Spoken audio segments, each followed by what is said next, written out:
అందరికీ నమస్కారం. Welcome back to rainbow home cooking. ఈరోజు మీ అందరికీ రొయ్యల ఫ్రైని చాలా టేస్టీగా ఎలా చేసుకోవాలో చేసి చూపించబోతున్నాను. ఒకసారి ఇలా చేసి పెట్టండి, మళ్ళీ మళ్ళీ అడిగి మళ్ళీ చేయించుకుంటారు. టేస్ట్ అంత బాగుంటుంది. ఇది రైస్లోకి చాలా చాలా బాగుంటుంది. ఈ రెసిపీ కోసం నేను 1 కేజీ రొయ్యల్ని తీసుకున్నాను. ముందుగా కొంచెం ఆయిల్ వేసుకుని ఈ రొయ్యల్ని వేసుకోవాలి. దీనిలోనే 1/2 టీ స్పూన్ పసుపు కూడా వేసుకోవాలి. ఈ రొయ్యల నుంచి వచ్చిన వాటర్ అంతా అయ్యేంత వరకు వీటిని ఫ్రై చేసుకోవాలి. ఇలా వాటర్ అంతా అయిపోయి ఇలా డ్రైగా అయిపోయిన తర్వాత స్టవ్ ఆఫ్ చేసుకుని పక్కన ఉంచుకోవాలి. తర్వాత ఇంకొక కడాయి కానీ పాన్ కానీ పెట్టుకొని కొంచెం ఆయిల్ వేసుకుని 1/2 కప్పు ఆనియన్ ఇంకా పచ్చిమిర్చి వేసుకుని ఫ్రై చేసుకోవాలి. ఇంకా కొన్ని కరివేపాకు కూడా వేసుకోవాలి.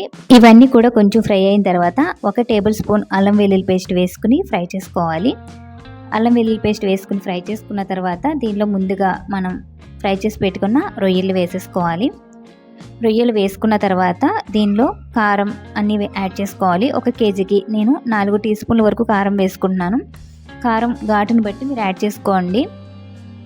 ఇంకా రుచికి సరిపడినంత ఉప్పు, ఇంకా జీలకర్ర పొడి 1/2 టీ స్పూన్, ధనియాల పొడి 1 teaspoon, garam masala 1 teaspoon, kasuri methi 1/2 teaspoon వేసుకోవాలి. ఇవన్నీ కూడా వేసుకుని ఒకసారి ఈ విధంగా కలుపుకుంటూ ఫ్రై చేసుకోవాలి.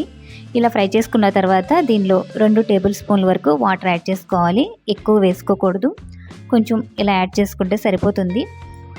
ఇవన్నీ కూడా బాగా కలిసేలాగా కలుపుకుంటూ ఇలా ఫ్రైని ఒక 10 నిమిషాలు లో ఫ్లేమ్లో పెట్టుకుని ఫ్రై చేసుకోవాలి. మళ్ళీ ఇంకొన్ని కరివేపాకు ఇంకా కొత్తిమీరని యాడ్ చేసుకోవాలి. ఇవన్నీ వేసుకుని లో ఫ్లేమ్లో ఈ ఫ్రై కలర్ కొంచెం చేంజ్ అయ్యేంత వరకు కూడా ఇలా కలుపుకుంటూ ఫ్రై చేసుకోవాలి. కలపకపోతే అడుగు పట్టేస్తుంది. ఇలా కొంచెం కలర్ చేంజ్ అయింది కదా, ఇంకా చివరిగా కొంచెం కొత్తిమీర వేసుకుని స్టవ్ ఆఫ్ చేసేసుకోవడమే. టేస్ట్ చాలా బాగుంటుందండి. ఇది రైస్లోకి అయితే చాలా టేస్టీగా ఉంటుంది. ఇంకా ఒకసారి ఇలా చేసి పెట్టారంటే మళ్ళీ ఇదే ఫ్రైని అడుగుతారు. టేస్ట్ అంత అద్భుతంగా ఉంటుంది. మీరు కూడా ఒకసారి రొయ్యలతో ఇలా ఫ్రైని ట్రై చేసి చూడండి. రైస్లోకి చాలా చాలా బాగుంటుంది. వీడియో కనుక నచ్చితే లైక్ చేయండి. Thanks for watching.